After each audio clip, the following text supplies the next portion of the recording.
A major trend shifting in the music scene is the preference of singles over albums. This is a pretty major change, and one that can be really telling of how media is consumed in recent decades. We can look at TV as a shortening of movies, and then YouTube as a shortening of TV, and then TikTok as a shortening of YouTube videos. But can the same be said for music consumption too? Hey everybody, you're watching Playing for Cats. This channel is dedicated to helping animals in need get the help they need.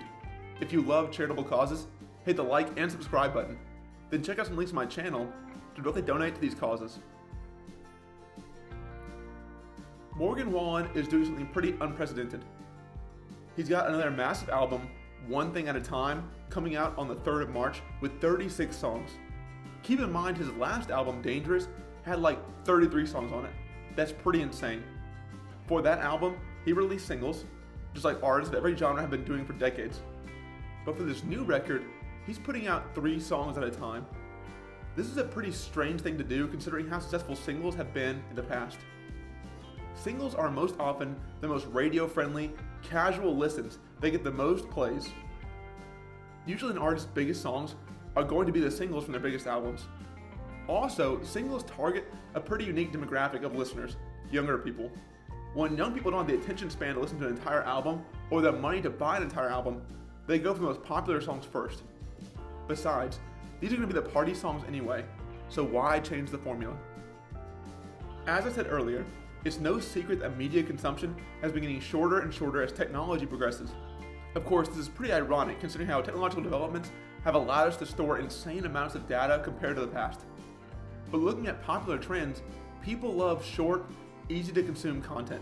Looking at my channel, my shorts blow my long form videos like this one out of the water. They're also way easier to make. I think this is a big reason why massive games and movies are hailed as successes, like the new Avatar movie or Hogwarts Legacy, because they are a return to form for people trying to get really immersed. So as an artist, how do you get the best of both worlds? How do you appease older fans that want long form media that they can really feel a part of, and also please the younger fans that have better things to do than wait for the best parts? Morgan Wallen seems to have found the answer. Create massive albums with numerous genre inspirations, then put out what he considers to be the most profitable songs in short formats.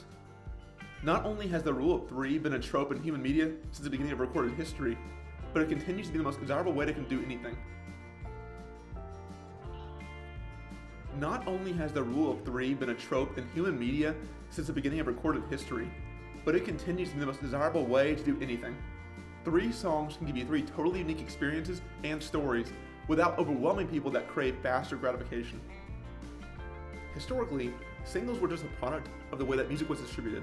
Originally, when records like literal vinyl records were hitting store shelves, they could only hold a very small amount of music.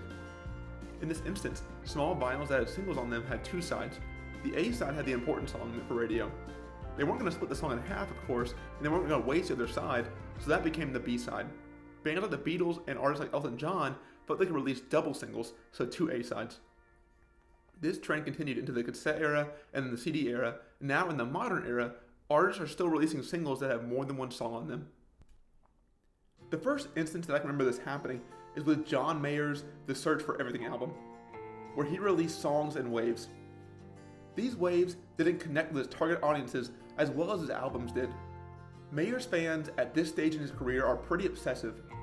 People that get past Slow Dancing and Gravity are probably listening to every song in his catalog. That means that album releases are a big deal.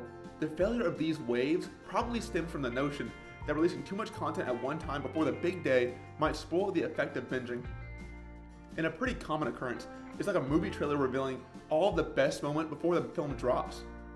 There has to be a perfect balance of surprising and alluring. If Morgan Wallen releases 3 more songs before the album, that's 9 total. 9 out of the 36 is over a quarter of the album's songs. Assuming these are the best songs on the record, why even listen to the remaining 3/4 of filler? Morgan Wallen has some insane Nashville producers, managers, and executives in his corner. Analysts and marketers at his label have probably researched the most profitable way to release music, and this might be the answer we see moving forward.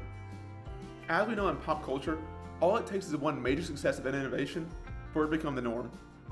What do you think? Do you think these single releases give too much away? Or do you think they're the perfect answer to blend target audiences together? Let me know what you think in the comments, and take care.